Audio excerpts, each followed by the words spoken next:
Una parte es entender lo que Dios quiere hacer contigo, pero otra también es comprender lo que Él tiene que hacer en ti para que su plan se pueda cumplir contigo.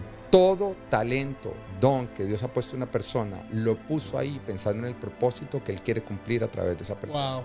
Hay de aquel que durante toda su vida vivió de una manera egoísta y no vivió para Dios. Yo no quisiera estar en esa posición. Los primeros discípulos que Dios a mí me ha confiado son mi esposa y mis hijos. Y la misma Biblia nos dice, aquel que no gobierna bien su casa, no va a poder gobernar la iglesia.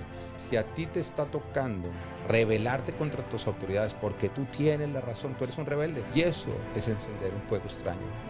Bienvenido nuevamente a tu podcast de Burning Lab. Y hoy tengo un invitado que es una vasija llena de sabiduría y esperemos aprender mucho de él. Y sin más preámbulos, bienvenido, mi pastor. Bueno, es un gusto estar acá contigo, bueno, y con cada una de las personas que nos está acompañando en lo que sé que va a ser un excelente podcast. Pastor, es un tremendo privilegio tenerte acá en el estudio. He tenido las ganas de poder sentarme a platicar de las grandezas de Dios contigo desde que comencé. Pero cuéntale un poquito a la audiencia, ¿quién es Pedro Villegas? Bueno, ¿quién es Pedro Villegas? Lo primero que todo, soy un hijo de Dios y ahí está mi identidad justamente, y creo que es donde debe estar la identidad de todo cristiano, porque es lo que nunca va a cambiar y lo más relevante en nuestras vidas. Soy un hijo de Dios porque fui rescatado por Jesucristo, porque tuve el privilegio de conocerlo y porque tomé la excelente decisión de rendir a Él mi vida. Y desde ahí, pues ha partido todo lo demás, que simplemente es construir desde esa base, o sea, desde la base de que soy hijo de Dios. He podido construir el ser esposo de Ana María Villegas, que es mi esposa. Tenemos un matrimonio hermosísimo. Este año cumplimos 22 años de matrimonio. De ahí nacen nuestros dos hijos, Natán y Abel. Natán tiene 10 años, Abel tiene 8 años. Llegaron a nuestras vidas después de batallar 8 años contra la infertilidad, así que sabemos lo que es batallar, pero también sabemos lo que es conquistar una batalla de la mano de Dios. Pastor de la iglesia más hermosa de todas, que es la iglesia Full Life, acá en el sur de la Florida. Y bueno, creo que eso resume muchísimo quién soy yo. Wow, me encantó cuando dijiste rescatado por Jesús. ¿Dónde exactamente Jesús te rescató? Bueno, te tendré que contar un poquito acerca de mi historia. Yo crecí en una familia bastante pudiente. En otras palabras, yo crecí siendo ese joven que tenía lo que otros jóvenes creían que se necesitaba para poder ser completo, para poder ser feliz en la vida. Mis papás tenían muy buen dinero, siempre pues, estuve en los buenos colegios, desde los 16 años tuve acceso a buenos carros, a la finca, a la novia bonita, a todo eso, a popularidad. Pero al mismo tiempo crecí con ese vacío en mi vida, ¿no? Como que siempre necesitaba más, sentía ese vacío dentro de mí y traté de llenar ese vacío de pronto de esas diferentes maneras, ¿no? Con amigos, después de pronto con alcohol, después terminé cayendo en drogas, siempre sintiendo que faltaba algo dentro de mí. Cuando tenía cerca de 20, 21 años, finalmente pues se me comparte acerca de Jesucristo. Ahí me abrí la puerta a entender que de pronto Él era lo que yo estaba buscando, lo que le faltaba a mi vida para ser completo. Preguntar cómo supe, justamente, curiosamente, mi esposa Ana, en esa época, ella fue mi primera novia, cuando yo Wow. tenía 16 años y ella 14 años. Pero después de ese noviazgo, ella se convierte al cristianismo, así que yo empiezo a escuchar que la Mendoza se volvió cristiana. Pero yo en esa época vivía en Canadá, ella vivía en Bogotá. Y una vez que viajé a Bogotá, me la encontré en un aeropuerto. Y ahí en el aeropuerto recuerdo que ella me dio su número de teléfono, salimos un día a comer y cuando estábamos en la comida ella me empieza a hablar de Jesús y Jesús y Jesús y Jesús. Así que después devolviéndonos, me acuerdo que íbamos en un taxi, me propone que si quiero entregarle mi vida a Jesucristo, me empieza a explicar cómo a través de la fe puedo ser salvo. Así que yo pues acepto, yo dije, pues oiga, ¿cómo así haciendo una oración ya puedo asegurar mi ida al cielo? Y ella me dijo, sí. Y la verdad es que yo siempre le tuve mucho, como que yo sabía que había una vida eterna y quería ir al cielo y le tenía miedo de ir al infierno, así que cuando ella me presentó esta oportunidad de entregarle mi vida a Jesucristo y ir al cielo, yo dije, ¿qué tal que de verdad esto sea así? Que yo haga esta oración, le entregue mi vida a Jesucristo y el día que yo me muera vaya al cielo por esto. Tengo todo por ganar y nada que perder. Entonces ese día tomé la decisión de hacer esa oración de fe. Después de eso, como unas pocas semanas más adelante, nos encontramos acá en Miami, ella y yo. Ella venía a visitar su familia, yo venía a visitar mi familia, porque ambas familias viven desde hace tiempos en Miami. Y después de eso, yo me volví a Canadá, que era donde yo vivía. Cuando vivía en Canadá, otra vez me volví a enfrentar a todo lo que yo estaba viviendo, que era una universidad, droga, alcohol, mucho vacío. No puedo decir que en ese momento ya, como he hecho la oración, todo fue perfecto, pero digamos como que ya estaba la semilla dentro de mí. Y yo tenía un noviazgo bastante no saludable, pero era uno de esos enamoramientos donde uno creía que con solo estar con la persona no ya iba a ser feliz, pero que al mismo tiempo una relación bastante conflictiva donde nos hacíamos muchísimo daño. Bueno, esta persona, pues lastimosamente desarrolla una enfermedad de bipolarismo y desorden de personalidad. Así que a mí me toca empezar a ver todos los cambios que está viendo una persona que tiene un problema mental, al punto en que me tocó ver a esta persona saltar de un séptimo piso tratándose de quitar su vida. Wow.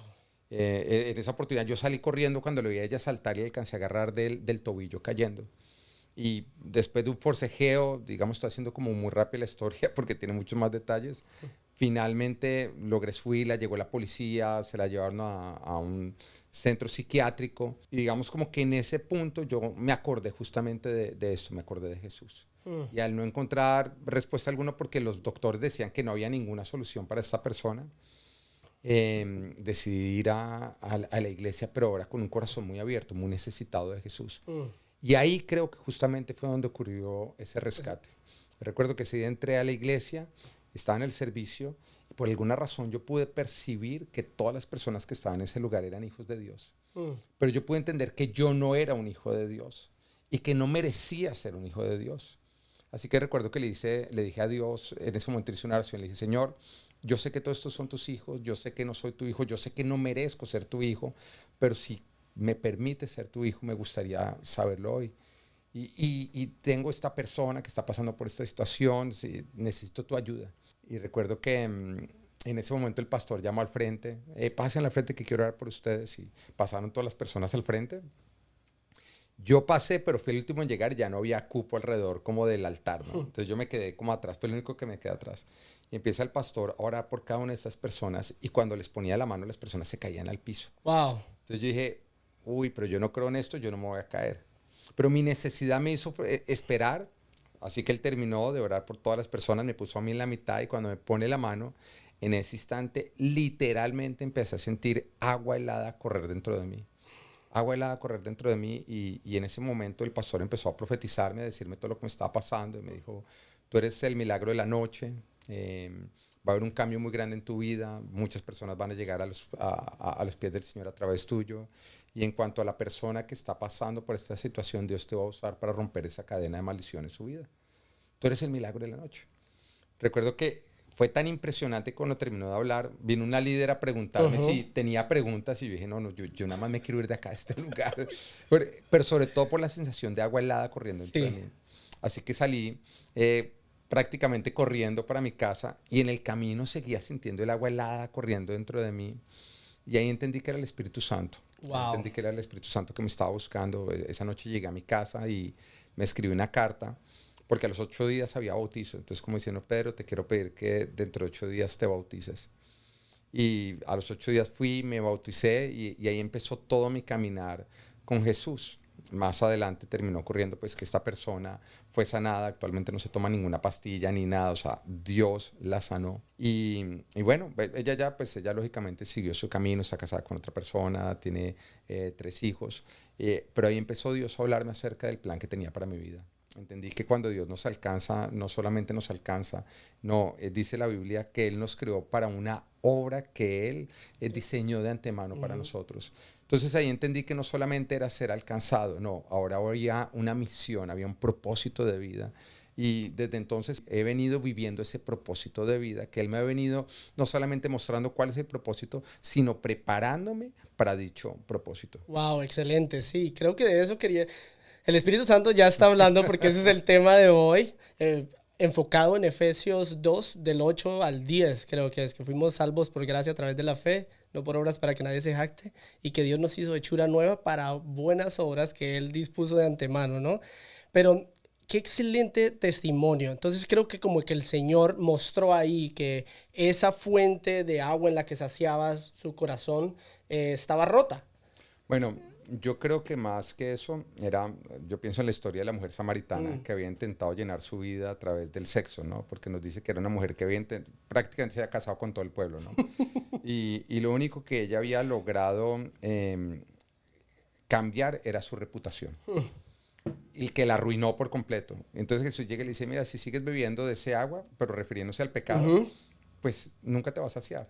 Pero si tú me buscas a mí, yo te daré un agua a beber y de ti nacerán ríos, fuentes de agua pura, ¿entiendes? Que es de agua viva.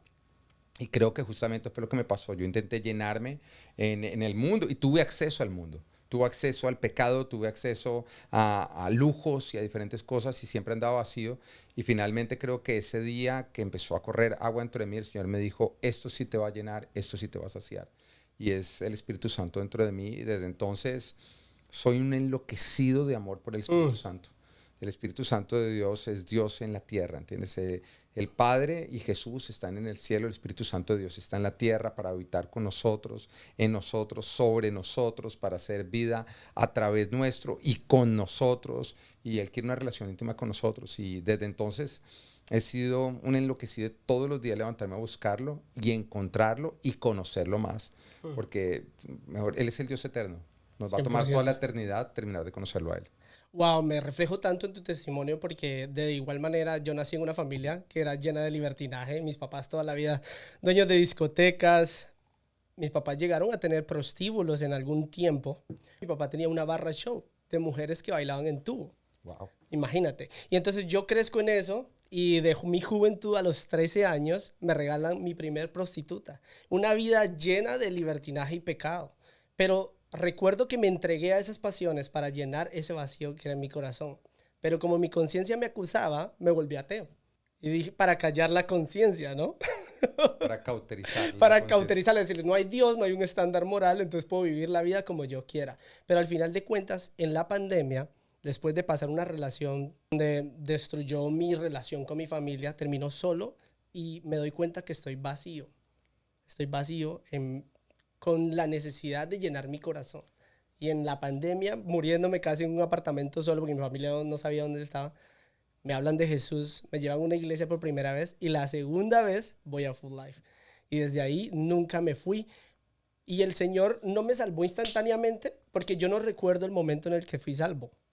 Yo recuerdo que iba a la iglesia y cada vez que el Señor hablaba a través de ti, siempre me levantaba el llamado como por 6 meses. Todos los domingos me levantaba. ¿Quién quiere entregar su vida? Yo me daba cuenta que yo no estaba viviendo una vida de acorde como un hijo de Dios. Entonces me paraba el llamado y por eso yo no sé exactamente en el momento que fui salvo, pero yo sé que hubo un momento donde algo cambió drásticamente. Lo que tú dices es muy profundo, porque yo también creo que si bien de pronto hay un momento que marca un antes y un después, yo creo que el proceso de nosotros conocer y entregarnos a Dios y enamorarnos de Él no es algo que ocurre en un solo instante, sino es algo que ocurre en una temporada.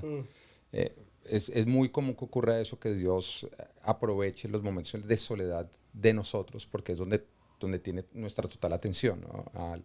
Al pueblo de Israel lo llevó al desierto. Lógicamente Él aprovecha nuestros desiertos. Él aprovechó un momento de soledad en tu vida para darse a conocer, como también aprovechó un momento de suma soledad en mi vida, como estaba pasando por esta situación, que el diagnóstico de los doctores fuera tan negativo para obtener mi atención. Pero sí creo que es como si tú te preguntaran, bueno, ¿cuándo fue el momento en que tú te enamoraste de tu esposa? Bueno, no puedo decir ocurrió el miércoles 16 de octubre a las 6 de la tarde. No, tú puedes acordarte de diferentes sucesos que marcaron ese momento, pero fue un proceso, ¿no? Fue un proceso como de enamorarnos. Yo también creo que con Dios es un proceso, ¿no? Nosotros nos podemos acordar de diferentes situaciones o sucesos que fueron ocurriendo, que fueron marcando como el ese irle viendo a Él. Porque lo que tú me dices también es cierto. Aunque hubo instantes que fueron claves, como ese que yo te acabo de escribir, también te podría decir otros donde yo fui como tomando la decisión y donde se me fue haciendo más visible Dios en mi vida, ¿no? Y es curioso que el Señor habla de la fe como una semilla. ¿Por qué? Porque una semilla es algo que una vez que tú siembras ya tiene el potencial de crecer, pero a medida que va creciendo como que cada vez va ganando más y más vida. Y yo creo que aunque hay un momento inicial donde nosotros tomamos la decisión de confiar y creer en el Señor, pues lógicamente hay sucesos donde se echó una raíz, salió un tallo, salió una hojita o algo que fueron justamente fortaleciendo nuestra relación con Él y nuestra fe en Él. Wow, y eso anima también a toda la gente que va y siembra semillas, porque hay un momento donde la semilla entra a la tierra y no se sabe, Sí. está enterrada. Pero también debe ser algo que debe hablar a aquellas personas que ya está la semilla, pero que lastimosamente no se la están dejando regar. Porque hay muchos que dicen, yo quisiera crecer en mi relación con Dios, pero oye, te invitamos una vez a la iglesia, no volviste el siguiente fin de semana, no esperes que esto crezca. Un día oraste a Dios y lo sentiste, pero no volviste a buscarlo, ¿cómo esperas que esa semilla crezca? Y también creo que tiene que haber una disposición personal de cada uno de permitir que la relación vaya creciendo y vaya creciendo. O sea, tú mismo lo hablabas, a ti en un momento te hablaron de Jesús, te invitaron a una iglesia, la siguiente fuiste a Full Life y nunca dejaste de ir. O sea, tú hiciste tu parte para seguir regando la semilla. Pero ¿cuántas personas no lo hacen? Yo también, a través de la situación que viví, pues apenas yo me encontré con el Señor, yo dije, yo de acá no me voy. A los 8 días fui, me bauticé y nunca he dejado de ir a la iglesia desde ese entonces. Nunca he dejado de buscar a Dios. Nunca he permitido que las ofensas o los errores de los hombres me lleven a apartarme de la iglesia. Porque también he visto muchas personas que usan el error de los hombres como una razón para dejar de ir a la iglesia y los únicos perjudicados son estas personas porque hasta ahí quedó su relación con Dios.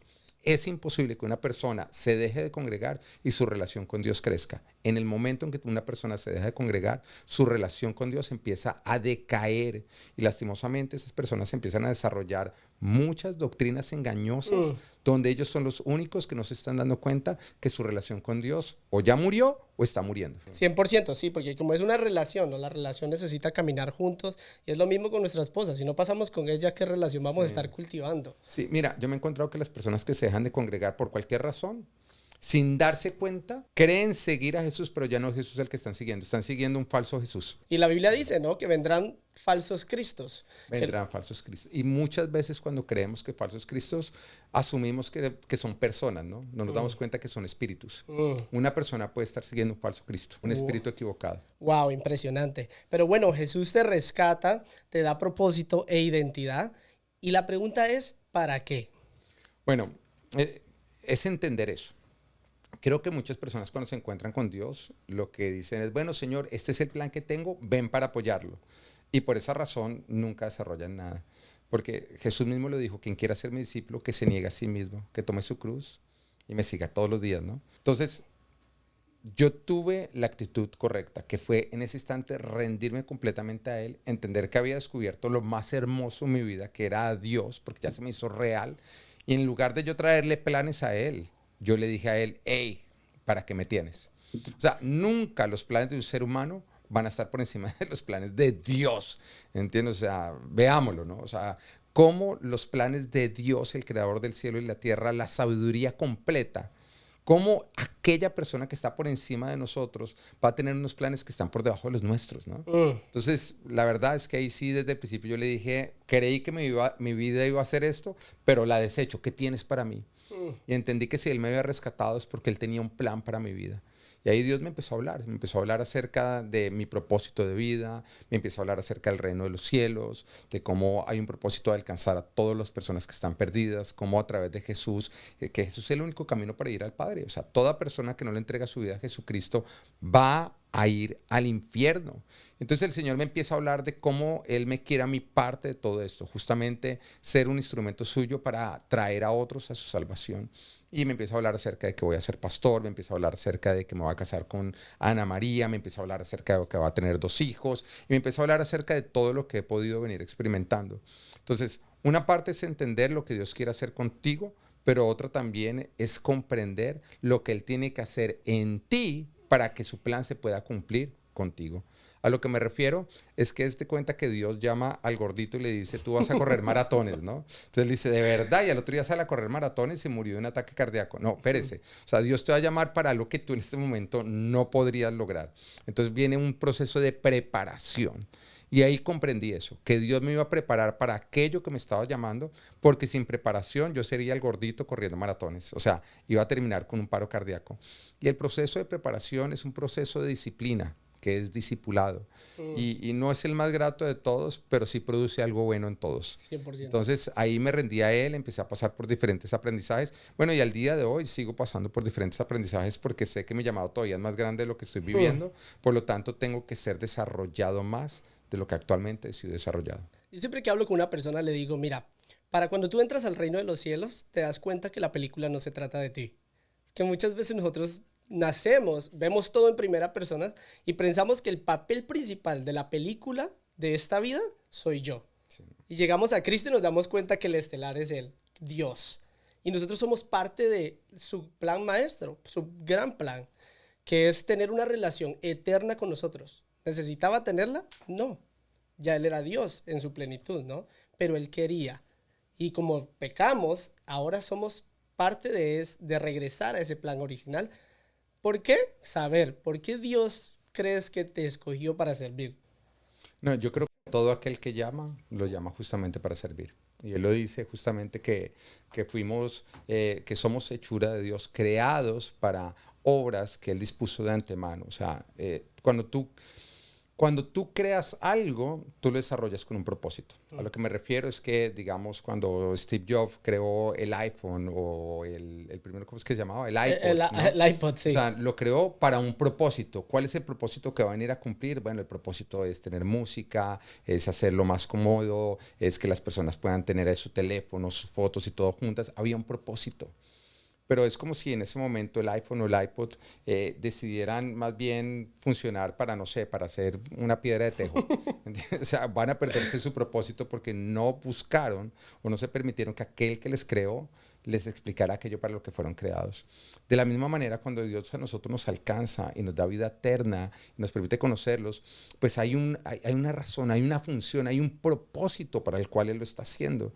Y si nosotros no entregamos de entero a Él para que Él nos explique todo ese propósito, lastimosamente lo único que vamos a hacer es desaprovechar nuestro potencial. Nunca vamos a llegar a conocer nuestros talentos, nuestros dones, todo lo que Dios ha puesto en nosotros. Todo talento, don que Dios ha puesto en una persona, lo puso ahí pensando en el propósito que Él quiere cumplir a través de esa persona. Wow, 100%. Y una de las preguntas que tengo es, ¿todos tienen un llamado o solo algunos escogidos? Todos tienen un llamado, pero no todos responden a ese llamado. El llamado es como una llamada por teléfono, ¿no? A ti te llaman y tú dices, ay, me está llamando esta persona, pero hay muchos que deciden no contestar la llamada. Siempre se quedan con, yo tengo un llamado, pero la pregunta es, ¿respondiste al llamado? Y por eso Jesús dice que muchos son los llamados, pero pocos son los elegidos. Muchos son los que Él llama, pero pocos son los que eligen responder a ese llamado.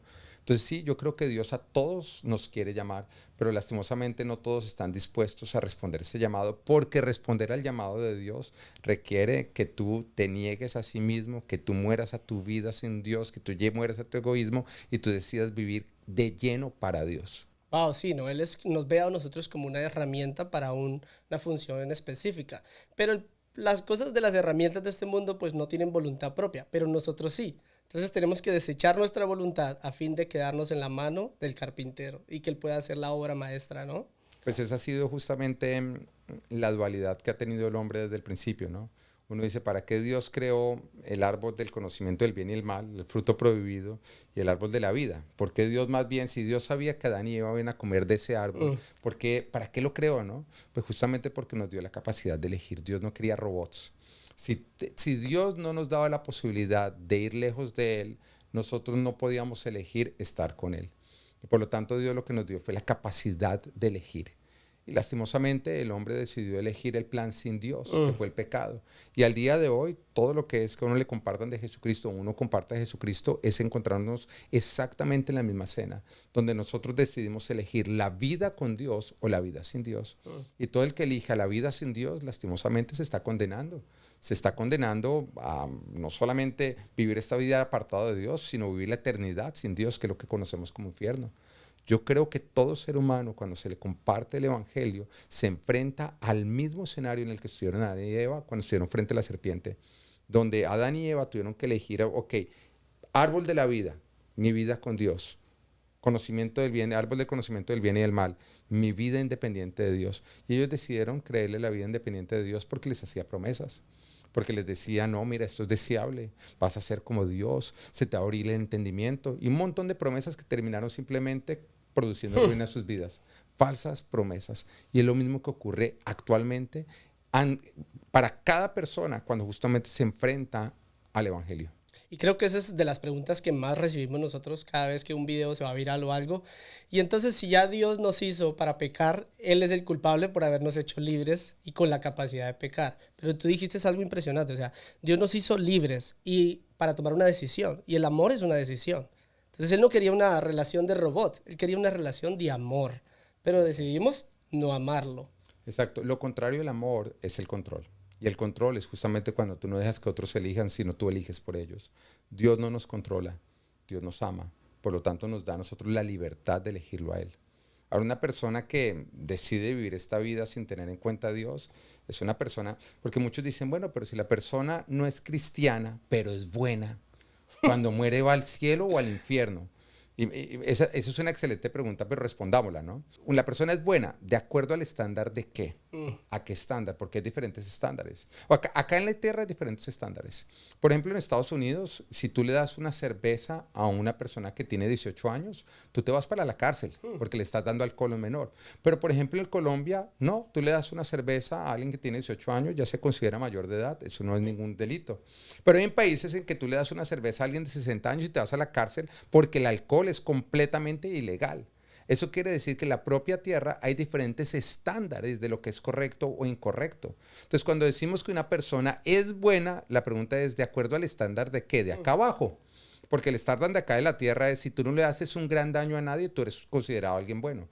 Pero resulta que para ir al cielo tú no eres juzgado de acuerdo al estándar de la tierra, sino de acuerdo al estándar del cielo.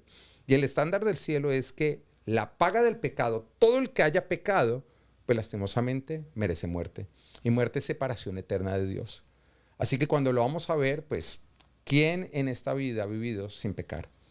Mire, todos hemos dicho una mentira, así sea pequeña. Todos hemos robado, así sea algo pequeño, así sea un azúcar, un lápiz. ¿Entiendes? Todos nosotros hemos hecho cosas que están indebidas. Eso quiere decir que ningún hombre puede cumplir el estándar del cielo para poder ser digno de estar en el cielo. Todos nos quedamos cortos. Todos nosotros ya estamos condenados a un infierno. Ahora, lo que Jesús nos ofrece es justamente decir, yo pago por sus pecados. Yo pago la condena de ustedes. Yo muero mereciendo vida para que ustedes que merecen muerte puedan vivir la vida que yo merecía. Y eso justamente es el ofrecimiento de Jesús. Entonces, una persona que es buena va para el infierno. Es que en el cielo todos somos malos. Según el estándar del cielo, todos somos malos. No existe uno solo, no existe un bueno sobre la tierra. Por lo tanto, todos estamos condenados al infierno. Pero todo aquel que diga, mire, yo reconozco que soy malo y yo reconozco que me quedo corto con el estándar del cielo y yo acepto el perdón de pecados a través de entregar mi fe a Jesucristo, pues ese es salvo. Cuando fue crucificado Jesús con los dos ladrones, estaba la humanidad completa ahí, ¿no?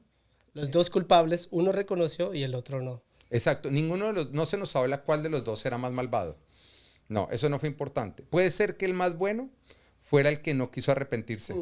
¿No entiendes? Y de pronto el más malvado fue el que le dijo, Jesús, apiádate de mí cuando estés en el paraíso. Y el Señor le dijo, te aseguro que hoy estarás conmigo en el paraíso conmigo. Entonces, sí, ahí no nos está hablando de quién ha hecho más mal o quién ha hecho más bien. No, nos está hablando de quién se arrepintió y quién no se arrepintió. Y todo empezó cuando un ladrón le dice al otro, mira, él no merece estar aquí, pero nosotros sí. Es entender que nosotros, esa condena está bien merecida. Porque el que cree que no la merece, pues no necesita un salvador. Pues esa fue justamente como el caminar de Jesús. Jesús era criticado porque él compartía con las personas que eran consideradas los peores pecadores, ¿no? Él compartía con prostitutas, él compartía con recaudadores de impuestos que eran como los mafiosos de la época, él compartía con lo peor de lo peor. Entonces los que eran digamos como que la clase sacerdotal, los santísimos, los que se creían los más justos. De hecho en esa época era creencia que si a ti te iba bien era porque tú eras santísimo y si una persona pasaba cualquier desgracia como una enfermedad es porque era un pecador y era lo peor. Entonces esos que se juraban los perfectos, que no eran buenos en su obrar, sino eran buenos en su encubrir. Su habilidad era cubrir o tapar sus propios pecados. Eran buenos en pretender. eran buenos actores. Entonces estos iban a Jesús y le decían, ¿y tú qué haces con pecadores? Y Jesús le respondía diciendo, es que yo no he venido por los que se creen justos, yo no he venido por los que se creen buenos, yo he venido por los que confiesan que son pecadores y se arrepienten de sus pecados. Y ahí no solamente está hablando de ellos, está hablando de la humanidad entera. ¿Cuántas personas cuando uno les comparte de Jesús no dicen, no, es que yo no necesito a Jesús porque yo soy bueno? Ah, ok. Él no vino por ti, porque Él no vino para los que se creen buenos. ¿Y cuántas personas no dicen, cuando uno les comparte Jesús, dicen, ¿de verdad Él me puede perdonar? Son personas que son conscientes de que son pecadores. Mira, si una persona es consciente, reconoce que es pecador, esa persona está en la posición perfecta para ser rescatada por Jesús.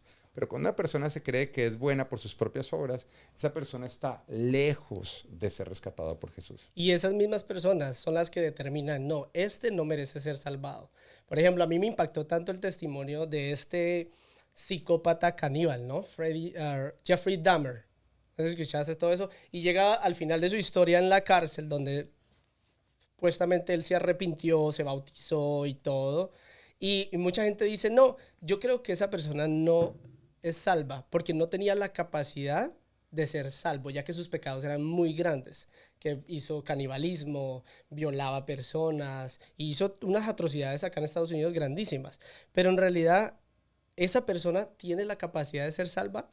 Bueno, creo que para responderte a ti pensemos en Pablo. ¿Por qué Dios elige a Pablo? De hecho, Pablo se presenta a sí mismo como el peor de los pecadores. ¿Pero por qué el peor de los pecadores? Porque Pablo antes de ser cristiano era asesino de cristianos. En otras palabras, antes de ser un hijo de Dios, era un asesino de hijos de Dios. Y si yo me pongo a pensar que me toca perdonar personas, yo creo que a la última persona que yo quisiera perdonar es alguien que asesinó hijos míos. Esa persona yo diría, este no. A todos los demás yo los perdono, pero el que se atrevió a matar a un hijo mío, yo creo que esa sería la ofensa que más trabajo nos costaría a nosotros perdonar, ¿o no? Y justamente Dios llama a un asesino de sus hijos para que se convierta en un hijo que ahora predique salvación a otros. Y Pablo lo dice así, que justamente él fue alcanzado para que se evidenciara a través de su vida el tamaño de la gloria o de la gracia de Dios. Entonces yo sí creo que no existe un solo pecado que sea más grande que la gracia de Dios. Dios vino a perdonar todos los pecados de todos aquellos que reconozcamos que necesitamos ser rescatados por Él. Wow, excelente. Y luego la palabra habla de un pecado que no tiene perdón. ¿Cómo explicarías tú esa blasfemia al Espíritu Santo?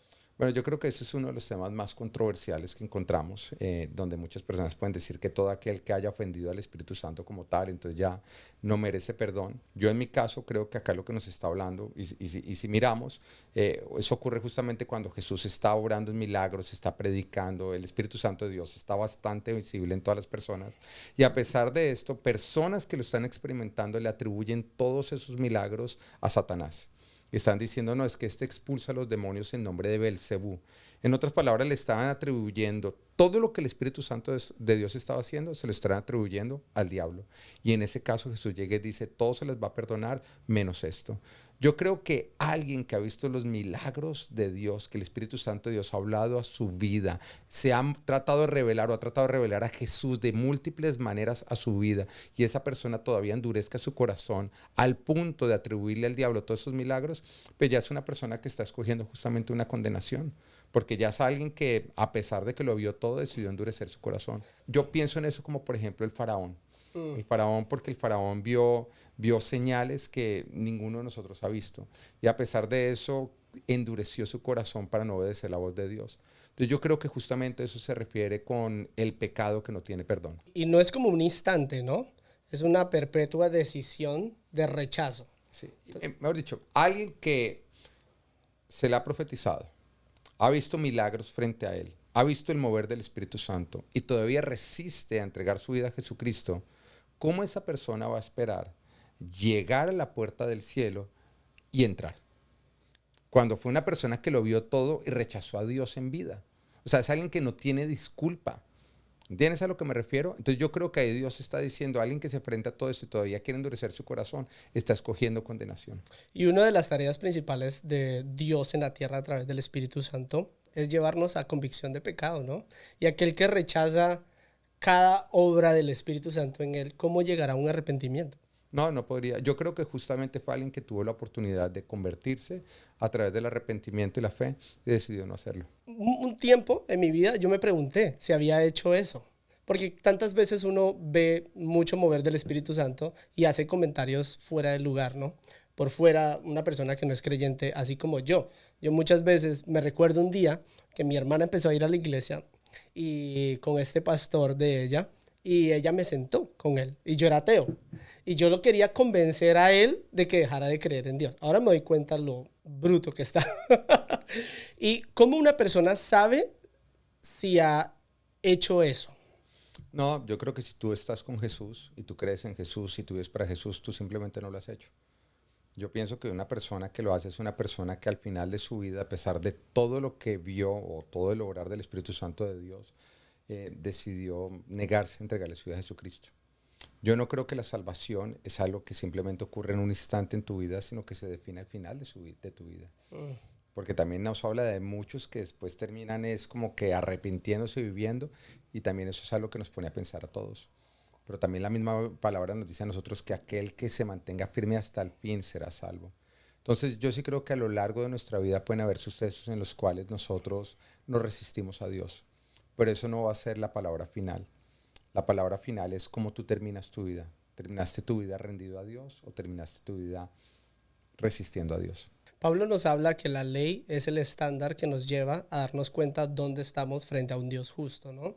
Entonces, cuando tú dices la palabra el que persiste hasta el final, ¿qué significa persistir hasta el final? Tienes que tener presente eso. Pablo nos dice que la ley simplemente nos habla a nosotros de un estándar. La ley nunca tuvo como propósito el traer salvación. La ley simplemente tuvo como propósito traer conciencia a nosotros de que somos pecadores. La ley es como una báscula donde tú te pesas. La báscula no te ayuda a bajar de peso. La báscula simplemente te dice estás gordo, necesitas bajar de peso. Entonces, cuando Dios trae la ley a la humanidad, simplemente lo trae para traer conciencia a nosotros de que somos pecadores y de que por nuestras propias fuerzas y nuestras propias obras no podríamos ser salvos, que necesitamos ser rescatados por alguien. Ese fue el propósito de la ley. Pero, como te lo digo, la ley simplemente nos hace conscientes de decir, hey, no puedo, porque nadie es capaz de cumplir con toda la ley. Todos nos quedamos cortos en el cumplimiento de la ley. Por eso necesitamos ser rescatados y por eso Jesús vino a pagar por nuestros pecados. Cuando nos habla a nosotros de perseverar, aquel que persevera hasta el final nos habla a nosotros de la fe. Y la fe habla de la confianza. O sea, la fe es confiar en Dios. Entonces, cuando una persona que confía a Dios hasta el final, es lo que siempre a nosotros se nos va a probar, en quién está puesta nuestra confianza. Y lo único que Dios a nosotros nos dice es, cuando pasen por tribulaciones, perseveren en confiar. No permitan que nada los lleve a ustedes a dudar de Dios, sino que sigan confiando en Dios, aún en aquellas cosas en que ustedes no entienden. Mira, si tú necesitas entender para confiar, tú desconfías. Porque la confianza no es acerca de lo que yo entiendo que está ocurriendo, la confianza es acerca de la persona en la que yo estoy confiando. Entonces puede ser que yo no entienda lo que está ocurriendo, pero yo confío en Dios. Wow. Yo no necesito entender, pero yo confío en Dios. Y es lo que a nosotros nos dice, que nada se robe o nada nuble nuestra confianza en Él. Y creo que un lugar muy peligroso para aquellos que comienzan la carrera de la fe es que se pasan de la carrera de la fe a la carrera de las obras. Pablo lo habla y dice, arrancaron con la gracia y van a terminar por las obras. Y justamente eso nos puede llegar a pasar. Nosotros nos convertimos a través de reconocer que necesitamos ser rescatados a pesar de que no lo merecemos, ¿no? Que es justamente la gracia, o sea, que es por la fe. Y una vez que ya estamos caminando en el perdón de pecados, después empezamos a buscar crecer por las obras. Dice, no, o sea, y le hablaba a los Gálatas, o sea, Gálatas, ¿cómo empiezan ustedes por la gracia y terminan por las obras? Y es una tendencia humana, que nosotros de pronto nos pasamos de la gracia a las obras. Ahora, ¿las obras son importantes? Sí, pero nunca para traer salvación, más bien como una evidencia de nuestra salvación. Porque si nosotros confiamos en Dios, todas nuestras decisiones lo van a mostrar. Si llego yo te digo a ti, mira, Jeremías, quiero que me ayudes yendo a pagar el recibo de la luz. Y yo te lo entrego y yo confío en ti y yo te empiezo a llamar cada minuto, ya lo pagó, ya lo pagó, ya lo pagó. Y yo me voy y lo pago porque qué tal que Jeremías no me lo pague, pues eso evidencia que yo no confío en ti. Pero si yo te entrego el recibo de la luz y yo te digo, ¿lo vas a pagar? Tú me dices, sí, y me das tu palabra. Y yo ya me despreocupo del tema, porque yo confío en que Jeremías lo va a hacer. Eso evidencia que yo realmente confío en ti. Y eso es de lo que nos está hablando con nosotros con respecto a las obras. Porque nos dice que una fe sin obras es una fe muerta. Lo que nos está diciendo, si usted confía en Dios, las obras que usted produce justamente van a evidenciar esa confianza. Entonces, nosotros no hacemos buenas obras para ser salvos, no, porque somos salvos, eso produce buenas obras en nosotros. Wow, exactamente, pastor, me encanta. Creo que en este mover cristiano ahora de este tiempo, mucha gente empieza así y me topo en las calles personas que tienen años caminando en el evangelio y como han ido en el proceso de santificación, se pasan de la fe a las obras. Y le pregunto, ¿y si hoy murieras, a dónde irías? Al cielo. ¿Por qué? Porque soy bueno, porque hago esto, porque hice aquello. Y en ese momento me doy cuenta que esa persona necesita el evangelio de la misma forma que lo necesita un ateo. Sí, exactamente. Siempre tenemos que recordar que todo es por gracia. Vamos a ir un poquito más profundo. Si todo es por gracia a través de Jesús, ¿cómo eran salvo las personas antes de Jesús? Funcionaba de la misma manera. Y te lo explico. El pueblo de Israel había recibido la promesa de que vendría el Mesías. Entonces ellos tenían que creer en Jesús del pasado hacia el futuro y confiar en que el Mesías iba a venir. Y nos dice que aquellas personas que lo hacían justamente iban a esperar, aún después de muerte, a la llegada del Mesías para su resurrección. Ahora a nosotros nos ocurre de la misma manera, pero del futuro hacia el pasado. Yo creo en Jesús que vino, y a través de eso, justamente de esa fe de que Él vino, es que yo soy salvo. Entonces funciona de la misma manera, pero diferentes cosas. Ellos tenían que creer del pasado Que hacia el vendría. futuro. Nosotros tenemos que creer, bueno, del presente hacia el pasado. Wow, excelente. Creo que Jesús, desde el principio, desde Génesis 3, Dios dijo que la semilla de la mujer iba a destruir la cabeza de la serpiente y era Dios hablando de que iba a hacerse hombre, ¿no? Exactamente. Es bonito ver como desde el mismo momento en el que el hombre cae en pecado y en una separación con Dios, Dios ya está dando una promesa y un plan de salvación. Y esa separación que ocurre con Dios, ¿es porque Dios se separa de nosotros o porque nos separamos de Dios? Fue el resultado de nuestra elección. Fue lo que nosotros provocamos. A mí me gusta decirlo como, por ejemplo, cuando tú vas manejando, digamos que tú te metes en contravía y entonces te para el policía y te pone un ticket. Y entonces el ticket son $500. Y hay personas que pueden ir diciendo, es que por culpa del policía tengo que pagar $500. No, no, el policía lo único que hizo fue ser un juez justo. Sus acciones merecen ese ticket que tiene ese costo, pero fueron sus acciones las que provocaron el ticket. Lo mismo ocurre con respecto a la separación. Dios es un juez justo al traer como castigo lo que merecían nuestras acciones. Pero el que provocó ese castigo o esas consecuencias fueron nuestras acciones, fuimos nosotros y tenemos que responsabilizarnos de las mismas. Y también es curioso porque hay personas que cuando leen el Antiguo Testamento dicen, oiga, pero Dios parece un Dios sanguinario. Porque... No, no, no, no. Simplemente tenemos que entender que esto ocurre antes de que Jesús venga. Por lo tanto, Dios está operando como un juez que está haciendo visibles las consecuencias de los pecados del ser humano. Entonces no era Dios acribillando, matando un montón de personas, no, era el pecado provocando todo esto. Dios en este caso simplemente está operando como Él es, como un juez justo. El Señor dice, la paga del pecado es muerte. Por lo tanto, las consecuencias provocaban una muerte. Pero no podemos culpar al juez de lo que es la condena. No, tenemos que hacernos responsables nosotros, los que estamos rompiendo con la ley, justamente por la condena que estamos produciendo. Wow. Y cuando Adán peca, él se esconde y nos pasa, ¿no? Sí, él en ese momento se esconde y dice que porque tuvo miedo. Es la primera vez que aparece la palabra miedo en toda la escritura.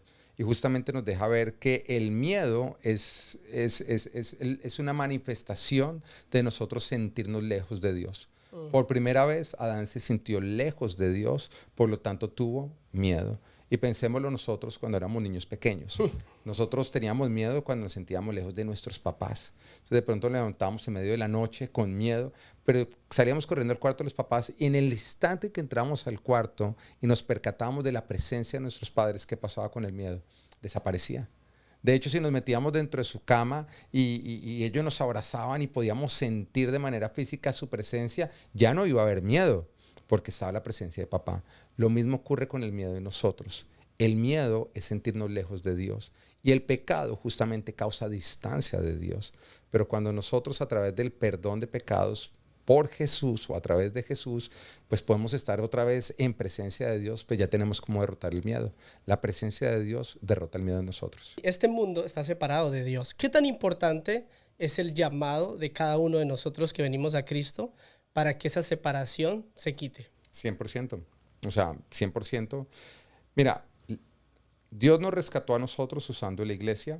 Ahora nosotros somos la iglesia que Dios quiere usar para rescatar a los que todavía no han sido rescatados. De la misma manera como hubo creyentes que Dios usó para alcanzarnos a ti y a mí, pues ahora tú y yo somos esos creyentes que Dios quiere usar para alcanzar a otros. Y no solamente es importante, ¿no? Es de lo que se nos va a pedir a nosotros cuentas. Cuando nosotros lleguemos a la presencia de Dios, se nos va a pedir cuentas de si cumplimos o no con la gran comisión, que la gran comisión tiene que ver con predicar y hacer discípulos. Y un cristiano que llega y dice, no, yo no cumplí con la gran comisión porque es que estuve muy ocupado trabajando con la familia, yendo a la finca, saliendo de paseo, haciendo mis hobbies, pues es una persona que fue responsable y no cumplió aquello para lo que fue rescatado. Yo le digo a una persona, digamos que, le digo, bueno, ¿qué tan importante es que tú cumplas con las funciones por las cuales se te contrató para un trabajo? La persona dice, pues totalmente. Yo, ¿qué pasa si tú estás en el trabajo y no cumples con esas responsabilidades? No, pues me despiden. Bueno, nosotros fuimos rescatados justamente para cumplir con una gran comisión. Y cuando llegamos a la presencia de Dios se nos va a preguntar, ¿qué hiciste? Y si nosotros no cumplimos con la gran comisión, hay de aquel que durante toda su vida vivió de una manera egoísta y no vivió para Dios. Yo no quisiera estar en esa posición. Wow, en Marcos 10 nos habla de aquellos que después del joven rico, ¿no? Que se va aburrido por no querer vender todos sus bienes y los discípulos le dice, ¿y nosotros que lo vendimos y lo dejamos todo, qué? Le dice, aquel que haya dejado hija, hijos, padres, terrenos, todo, recibirán 100 veces más.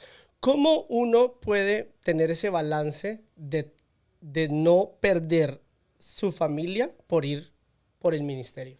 Yo creo que Dios nunca nos ha llamado a nosotros a perder nuestra familia por ir por el ministerio. Pero primero tú tienes que definir qué es la familia, ¿no? Y tenemos que entender el orden, ¿no? Mi primera responsabilidad cuando yo me caso se convierte en mi esposa. Porque la misma Biblia nos dice, dejarás a padre y madre y te unirás con tu esposa. Yo tengo que entender que ahí arranca mi nuevo círculo, o mi nuevo hogar. Y lógicamente los hijos menores. Y ahí se convierten en mi responsabilidad. Ya cuando los hijos crecen y ya cumplen una mayoría de edad, ya dejan de ser mi responsabilidad y ellos pasan a ser responsables de la vida que ellos van a construir. Entonces yo creo que Dios nunca va a esperar que yo descuide a mi esposa o yo descuide a mis hijos por estar haciendo ministerio. Porque Dios no nos llama a alcanzar sus hijos perdidos perdiendo los nuestros. No es un tema de si el ministerio es más importante que la familia o la familia es más importante que el ministerio. No, tu familia es tu primer ministerio y es algo que tú lo tienes que entender. Los primeros discípulos que Dios a mí me ha confiado son mi esposa y mis hijos. Y la misma Biblia nos dice, aquel que no gobierna bien su casa no va a poder gobernar la iglesia. Todo arranca por el gobierno de lo más inmediato que Dios me ha dado a mí o me ha confiado a mí, que es mi propia familia. Entonces, yo tengo que ser muy fiel en eso. Ahora, ¿qué pasa cuando ya estamos hablando de familiares que son mayores de edad, que toman sus decisiones y que en lugar de volverse a Jesús nos empiezan a atacar y tratar de sacar? Ahí ya nos está hablando de nosotros tenemos que poner límites y tenemos que establecer nuestras prioridades. Y al mismo Jesús le tocó hacerlo. Porque nos dice que Jesús estaba haciendo un ministerio cuando su madre y sus hermanos vinieron y dijeron, no, es que está loco, está fuera de sí. Y lo trataron de sacar. Y entonces llegan y le dicen, mira Jesús, que tu mamá y tus hermanos están afuera, que tiene que salir. En otras palabras, usted tiene que dejar de hacer lo que está haciendo acá. Tiene que dejar de predicar, tiene que dejar de anunciar el reino de los cielos y más bien ir con ellos. Y Jesús ya le dice, no. Mi madre y mis hermanos son los que hacen la voluntad del Padre.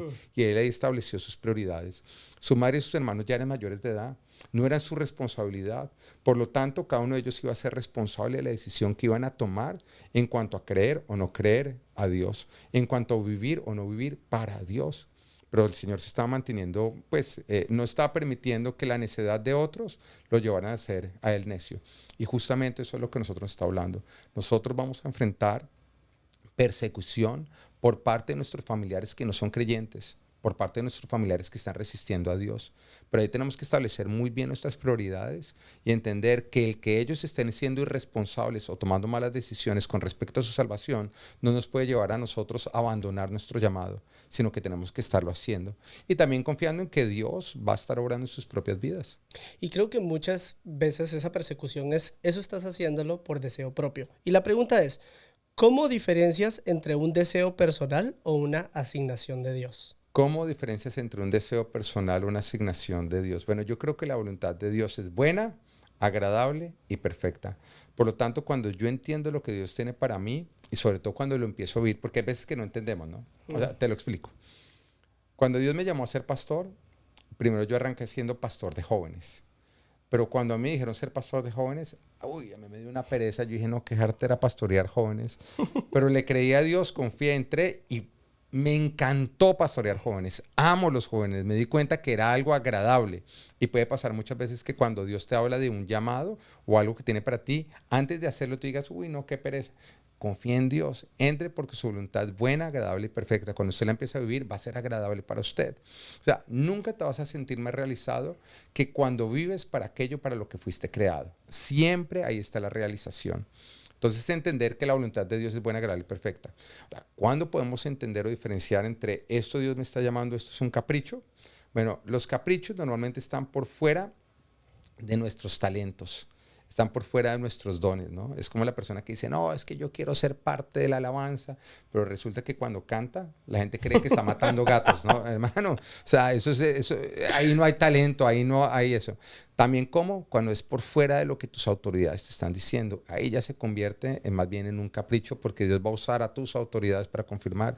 Cuando está por fuera de lo que la Biblia a nosotros nos habla, cuando es contrario a lo que a la naturaleza de Dios, que justamente es revelada a través de la lectura de la palabra. Cuando tú lees la palabra, tú aprendes a identificar y a conocer la naturaleza de Dios, quién es Dios y quién no es Dios. Y así hay diferentes filtros como tú puedes entender que hay veces en que nosotros nos estamos metiendo en caprichos, en cosas necias, donde Dios a nosotros nos está llamando. Pero por otro lado, cuando es la voluntad de Dios, mira, tus talentos y dones lo van a confirmar, tus autoridades lo van a confirmar, la naturaleza de Dios, lo que Dios es, lo va a confirmar y también va a ser de un gran gusto para tu vida. Y bueno, creo que esa es la manera como lo vas a poder identificar. Wow, con esa respuesta me trae una gran revelación y me recuerdo a los chicos hijos de Levita que hacen un fuego extraño, ¿no? Con una buena intención. Sí. Querer agradar, hacer más rápido o entregarle sacrificios a Dios. Pero muchas veces una buena intención por fuera de la autoridad y los niveles establecidos se vuelve algo malo. Es algo que ocurre. A mí hay veces que me llaman jóvenes de la iglesia o personas de la iglesia que están bajo otra autoridad, ¿no? Entonces, no, pastor, es que fulanito me dijo que no podía hacer eso y ellos tienen de pronto su caso armado de cómo su autoridad inmediata está equivocada. Entonces creen que si se saltan a uno, entonces uno va a contradecir esa autoridad porque ellos claramente tienen la razón. Pero mi respuesta siempre va a ser la misma. Yo les digo, mira, tú estás hablando de algo, estás hablando como de un evento que va a ocurrir, pero Dios está examinando algo más allá, que está mirando es tu carácter, la forma en que tú respondes. Y Dios siempre va a esperar que tú honres tus autoridades y que tú te sometas a tu autoridad. Algo que tenemos que entender es que el ser humano necio cree que es más importante tener la razón que obedecer. Pero siempre en el reino de los cielos va a ser más importante la obediencia que tener la razón. Entonces es algo que nosotros tenemos que comprender. Si a ti te está tocando rebelarte contra tus autoridades porque tú tienes la razón, tú eres un rebelde. Y eso es encender un fuego extraño, es hacerlo por fuera de la autoridad de Dios. Vayamos a Jesús.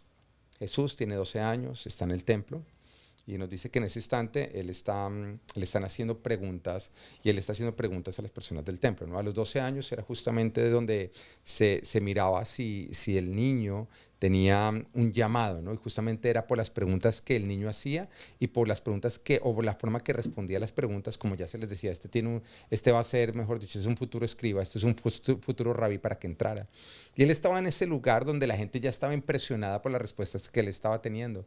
Cuando llegan María y José, lo ven ahí, en ese instante le hacen un reclamo y le dicen, ¿por qué tú nos haces esto? Y él llega y se voltea y dice, ¿no entienden que yo debo estar en los negocios de mi padre? El tema es que él no fue entendido por sus autoridades. Pero ¿él qué hizo? Él se rebeló y dijo, es que no me entienden, entonces yo voy a seguir mi caminar solo, contra viento y marea, porque nadie me entiende, sino simplemente Dios. No, él dice que fue y vivió sujeto a sus padres. Él decidió honrar a sus padres, a pesar de que sus padres estaban equivocados y no entendían. Él decidió el camino de la sujeción y nos dice que por eso él fue creciendo no solamente en estatura, sino en sabiduría y favor de Dios. Entonces, una persona que escoge el camino de la sujeción es una persona que escoge el camino de crecer en sabiduría y en favor de Dios. Wow. ¿Qué señales indican que alguien está por fuera de su verdadera asignación?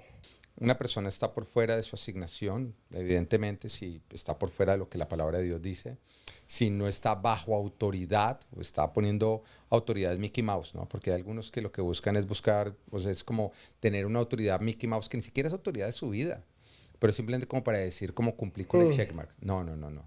Una persona que está haciendo eso evidentemente está por fuera de la voluntad de Dios. Una persona que está funcionando por fuera de sus talentos y dones. Simplemente porque tiene sí, ese capricho de que tiene que hacerse así. Y los talentos y los dones no los identificamos nosotros, los reconocen otros. A lo que me refiero es que cuando tú eres bueno en alguien, otras personas, Dios va a usar otras personas para reconocerlo en tu vida. Va a haber cosas, va a haber talentos que yo no identifico en mí, pero que otros llegan y me dicen, oye, tú eres muy bueno en esto. Y a través del fruto que está produciendo mis acciones, yo puedo identificar mis talentos. Entonces creo que más que todo tiene que ver eso. Tiene que ver mucho también el fruto que tú estás produciendo. Pero yo creo que todo arrancaría con la sujeción. Todo en el reino de los cielos tiene que ver con sujeción. Todo en el reino de las tinieblas tiene que ver con rebeldía. Wow, pastor. Y ya para entrar a algo un poquito más personal, pastor, ¿cómo tú balanceas tu vida con Jesús entre como Marta y María? Yo creo que todos tenemos un Marta y María dentro, ¿no? Que queremos hacer y otros que queremos estar. ¿Cómo tú encuentras ese balance? Con el manejo de mi agenda. Con el manejo de mi agenda, porque me he encontrado que hay muchas personas que dicen, no, mi prioridad después de Dios es mi esposa.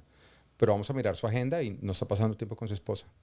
Muchos dicen, no, es que mi prioridad después de Dios y mi esposa son mis hijos. Pero vamos a mirar su agenda y la verdad es que no pasan tiempo de calidad con sus hijos. Mentira, o sea, tú sabes que tu prioridad debería ser tu esposa, tú sabes que tu prioridad debería ser tus hijos, crees que son ellos, pero realmente no lo son. Porque tu agenda, la forma en que tú estás usando tu tiempo, lo está evidenciando. El tiempo es como el dinero. ¿Entiendes? Que es un recurso que tú tienes que manejar. Y para manejarlo bien, tú tienes que decir a qué lo asignas y a qué no lo asignas. Entonces, la forma en la que yo estoy más balanceado es justamente manejando mi tiempo. Si Dios es mi prioridad, quiere decir que le tengo que estar dando el mejor tiempo del día a Dios. Y ahí entra la pregunta de, ¿debo buscarlo en la mañana o en la noche? Dale el mejor tiempo de tu día a Dios. Hay gente que su mejor tiempo es en la mañana, hay gente que el peor tiempo es en la mañana porque se quedan dormidos orando. Entonces busca tu mejor tiempo en el que estás más despierto. Entonces, si después de eso es tu esposa, tus hijos, marca ciertos espacios en tu agenda que no permites que nada los comprometa. O sea, con mi esposa tenemos, por ejemplo, ya definido que, bueno, nosotros recibimos muchas invitaciones para predicar por fuera, pero ella o yo no podemos viajar cuando son nuestros cumpleaños o los cumpleaños de nuestros hijos. Ya esas fechas están completamente separadas y nos han llegado invitaciones que son bastante atractivas para esas fechas, pero nosotros ya lo tenemos establecido. No, este es un espacio que nosotros no vamos a correr. También, por ejemplo, con mi esposa es entender que sus prioridades son diferentes que las mías, ¿entiendes? Porque ella es mujer. A lo que me refiero es que mi responsabilidad es ser proveedor, no la de ella, ¿no? Entonces, hay ciertas cosas que su primera responsabilidad es la casa, mantenerla en orden, mantenerlos. Cuando me refiero a la casa, no me estoy refiriendo a la casita, me estoy refiriendo al hogar, estoy refiriendo a los hijos, a los niños, me estoy refiriendo a nuestro matrimonio, muchas cosas que ella tiene que manejar para que de esa manera yo pueda salir a traer la provisión y traer la casa. Entonces, con respecto a eso, cuando ella recibe invitaciones, siempre vamos a mirar que sus invitaciones no la están llevando a descuidar la relación, pues, o su rol de madre, su rol de esposa, su rol de pastora de Full Life y todo eso. Y ser muy celosos con el manejo de nuestra agenda para que realmente nuestro tiempo esté siendo asignado a lo que debe ser nuestra prioridad. Wow, y Full Life creo que está viviendo un avivamiento, ¿no? Cada día hay servicios nuevos, cada día hay ministerios nuevos. ¿Cómo manejas tú el delegar? Porque eso es muy importante. Para crecer, yo creo que eso lo aprendí, yo lo aprendí de ti. Un día me dijiste, para crecer tienes que delegar. ¿Cómo aprendemos a delegar? Bueno, delegar es hacer discípulos. Y hacer discípulos es delegar. Y es justamente lo que hizo Jesús. Jesús arranca con un grupo de discípulos grande. Después de 1 año y medio, escoge a 12. Y a esos 12 les dice, ustedes van a empezar a caminar conmigo. Y lo que empieza a hacer es que en el caminar los empieza a soltar antes de que ellos estuvieran preparados. Si nosotros miramos, cuando Jesús empezó a soltar a los discípulos todavía cometían unos errores. O sea, entendámoslo, en el momento que Jesús está siendo arrestado, todos lo abandonaron. O sea, y uno, el principal, digamos, el líder lo estaba negando. O sea, eso es suficiente como para uno decir, Señor, creo que toca posponer la cruz unos cuantos años más porque este grupo no está preparado para ser los primeros en arrancar lo que sería la iglesia. Pero el Señor los enviaba antes de estar listos porque en el camino o en el hacer eso los iba a ir preparando a ellos, los iba a estar alistando. Entonces, hacer discípulos tiene que ver con delegar y delegar tiene que ver con dar permiso para que otro lo haga a menos calidad de lo que tú lo harías, pero que con la repetición lo va a terminar haciendo mejor de lo que tú lo hiciste. Y por esa razón toca estar delegando. Tú vas a crecer o lo que tú tienes a cargo va a crecer hasta donde tú decidas delegar. Wow, ¿y cómo determinas hasta cuándo esa persona se puede equivocar? No, es una pregunta que es difícil porque mucho tiene que ver con la capacidad de paciencia del líder. ¿Entiendes? O sea, normalmente creo ser un líder que tiene mucha paciencia. Sí me ha pasado que he puesto personas en posiciones en las que, a pesar de las múltiples oportunidades, como que no dieron fruto. Y creo que ahí el Espíritu Santo de Dios me inquieta y me dice, mira, debes mover a esta persona porque no está en un lugar donde esa persona pueda desarrollar su potencial. O sea, no todos somos buenos para todos. Entonces sí podemos hacerlo, pero también creo que encontrar o parte del proceso de encontrar aquello donde tú das fruto es estar en lugares donde no lo das. ¿Cuántas veces nosotros no tenemos que tomar decisiones equivocadas para darnos cuenta de la correcta? Yo pienso en el año 2020 que con mi esposa salimos a comprar casa. Yo he entendido que el proceso de encontrar casa no solamente es ver la casa que sí es ver todas las casas que no son. O sea, el encontrar todas las casas que no son te ayuda a identificar la que sí es. Y es algo por lo que nosotros tenemos que estar dispuestos, pasar por eso justamente para encontrar aquello para lo que Dios a nosotros nos creó, aquello que es nuestro, que es estar dispuesto a pasar por muchas cosas donde nosotros decimos esto no es lo mío, esto no es lo mío, esto no es lo mío, hasta que ya logramos identificar esto sí fue lo mío. Sí, creo que uno nunca termina de depender del Espíritu Santo para tomar buenas decisiones. 100%, ¿no? Y Jesús hizo así. Él no quitó a alguien de un lugar, incluso con sus equivocaciones, incluso aquel que lo iba a traicionar. Pero mira también algo que hizo Jesús. Antes de elegir a los 12, pasó toda la noche en oración. Wow. Entonces no fue como que fue eligiendo personas al azar, no. No, él ya llevaba 1 año y medio conociéndolos. Entonces él como que ya tenía una idea. Pero después de eso pasó muchas horas en presencia de Dios para decir, bueno, Señor, hay cosas que yo creo haber visto pero que me deben haber escapado, pero a ti nada se te escapa, muéstrame. Y con la guianza. Y cuando los eligió, él sabía que uno de ellos lo iba a traicionar. Siempre lo anunció. Judas no fue una equivocación. Judas fue un error medido. ¿Entiendes? Y que era necesario. Entonces, sí, creo que muchas veces vamos a creer que nos equivocamos en ciertas personas que metemos en nuestro equipo, pero a la larga nos vamos a dar cuenta que eran males necesarios Wow. para poder nosotros desarrollar cosas que necesitábamos. 100%. En uno y en, Sí, y en el grupo. y en la organización. Y también de la misma manera como tú has visto que Full Life ha crecido. O sea, por Full Life han pasado muchas personas, han pasado personas que han ayudado a construir, han pasado personas que han hecho muchísimo daño y de pronto que han causado mucho dolor.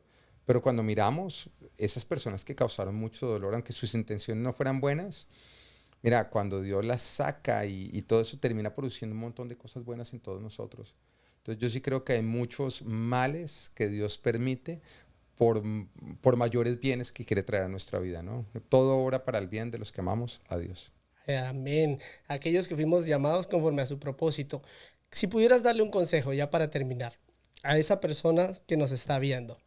Ya fue llamada por Jesús, ahora está caminando con Jesús, pero no tiene ni idea de su propósito.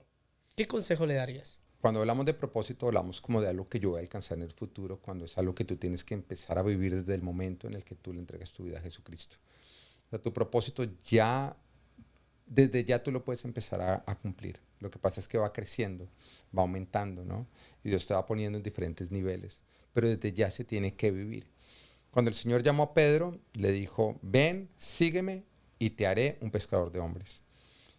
¿Qué tenía que hacer Pedro? Ir y seguir a Jesús. Jesús iba a encargarse el resto, de convertirlo en un pescador de hombres.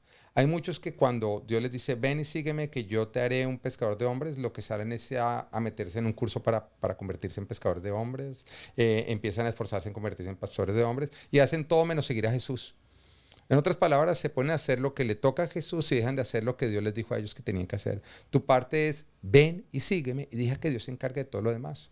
Ahora, ¿cómo sabes que estás siguiendo a Jesús? Estás siguiendo a Jesús porque eres obediente a su palabra 100%.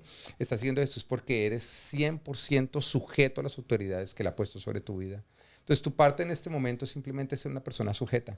Si tú eres sujeto, tú estás siguiendo a Jesús. Y si tú estás siguiendo a Jesús, Jesús ya está haciendo en ti lo que Él se ha propuesto hacer en ti y a través de ti. Wow, tremendo consejo, pastor. Creo que habla mi vida en esta temporada en la que estoy. Quiero agradecerte por esta invitación y si quieres aprender más del área ministerial, de parte de la visión de Full Life, una vida ministerial al máximo, se los recomiendo a todos. Pastor, he aprendido tanto de ti. Quiero tomarme estos últimos segundos para agradecerte. La palabra dice que Él nos dará pastores y creo que Dios ha sido muy generoso conmigo con el pastor que me dio. Eres una persona que admiro muchísimo, tienes tanta sabiduría que cada vez que hablo contigo, mi vida es transformada. Dios me transforma a través de cada palabra que sale de tu boca. Gracias, te quería decir gracias también a ti porque eres una persona fácil de pastorear.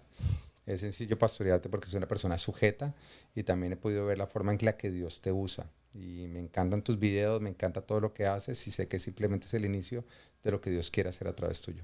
Wow, muchísimas gracias, pastor. Bueno, y todo el que esté viendo este video, mi pastor, quejas, recomendaciones, lo que sea, llamen al número de teléfono de Full Life. Y ahí me jalan las orejas. Y bueno, hemos llegado al final. Pastor, ¿algo más que quieras decir? No, nada más. Simplemente que compartan este video a muchas personas porque sé que va a ser de gran bendición para ellos. Que Dios los bendiga y no te pierdas el siguiente episodio porque cada día Dios nos lleva de gloria en gloria. Así que hasta la próxima. Chao, chao.